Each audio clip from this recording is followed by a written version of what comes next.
irmãos, tudo bem com vocês, gente? Como é que vocês estão? Vídeo novo aqui no canal. E no vídeo de hoje eu vou dar continuidade à nossa saga de Colossenses. Então já se inscreve, deixa o seu like e compartilha esse vídeo. E se você não tem ideia do que eu tô falando, vou deixar aqui nos cards e também ao final do vídeo a playlist com todos os vídeos de Colossenses, tá bom? Então aproveita e vai lá maratonar ou assistir pela primeira vez. Então é isso, vamos lá.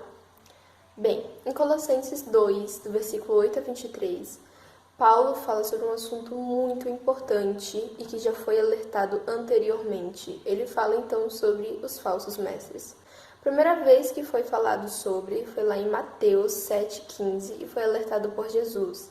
Então lá ele apresenta os falsos mestres e como a igreja de Colossos estava enfrentando o mesmo problema, inclusive outras igrejas também, esse é um assunto que a gente não pode ignorar, não podemos deixar passar.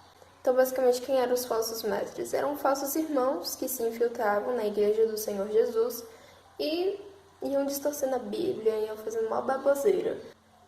Então, gente, é importante falar que os falsos mestres não terminaram lá no século I, os falsos mestres ainda existem e eles podem estar bem perto de você, por exemplo.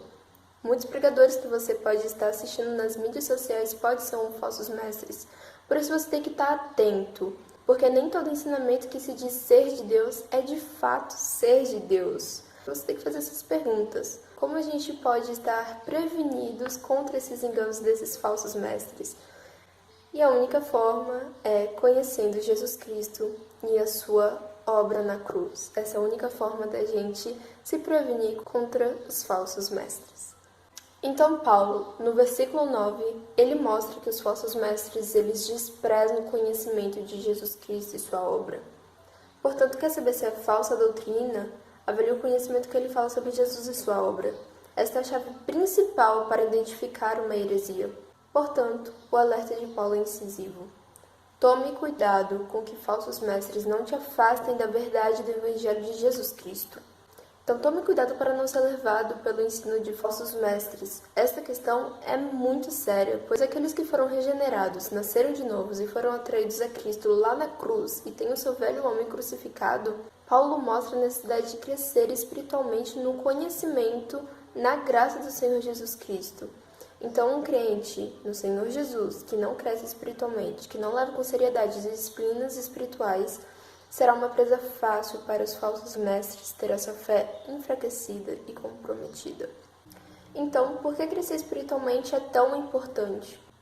Porque os falsos mestres levam cativos aqueles que não crescem espiritualmente, e eles fazem isso por meio da sabedoria humana. Esta é a principal ação dos falsos mestres para enganar a igreja do Senhor Jesus Cristo. Então, eles usam da sabedoria humana para enganar e iludir e aprisionar aqueles que lhe dão ouvidos. Eles usam o mesmo modelo de Satanás, inclusive. Torcem a palavra de Deus para que o povo de Deus venha desertar.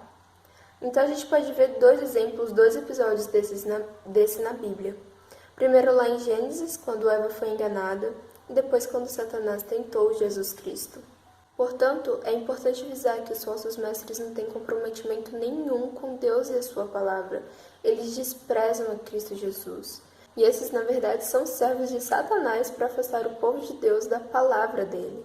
Por isso que a gente tem que ser criterioso com aquilo que a gente assiste, com aquilo que a gente vê, ouve.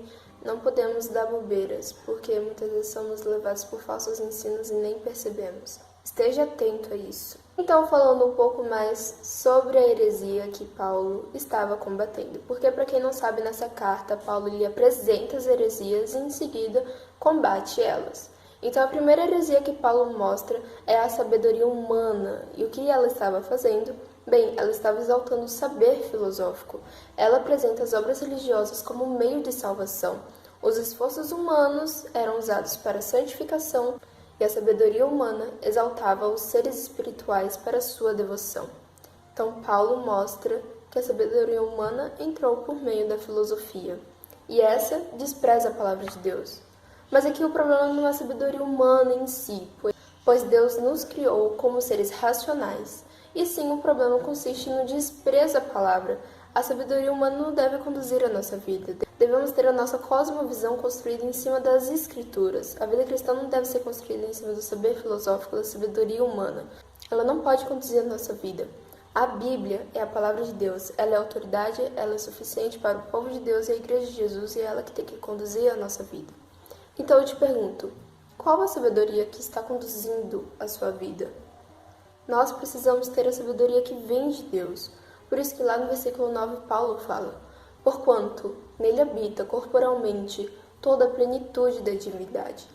Paulo ele vai ali estabelecer um contraste, pois enquanto a sabedoria humana ela é um grande sedutor para que possamos conduzir a nossa vida segundo o saber filosófico sociológico, Paulo contrasta com o saber das Escrituras.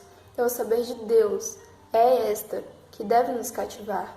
Ao invés de lançarmos a filosofia e a psicologia como aquilo que conduz a nossa vida, precisamos buscar o saber de Deus. É isso que vai mudar a minha e a sua vida.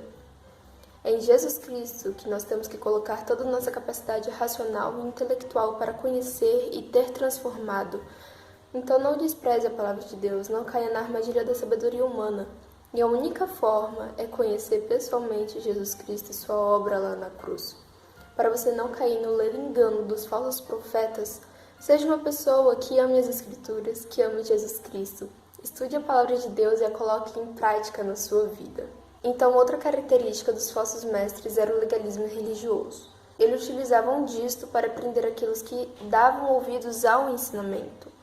Então, o legalismo religioso judaico, por exemplo, dizia para a pessoa ser salva e ser aceita por Deus, era necessário que ela se submetesse aos rituais e práticas do judaísmo.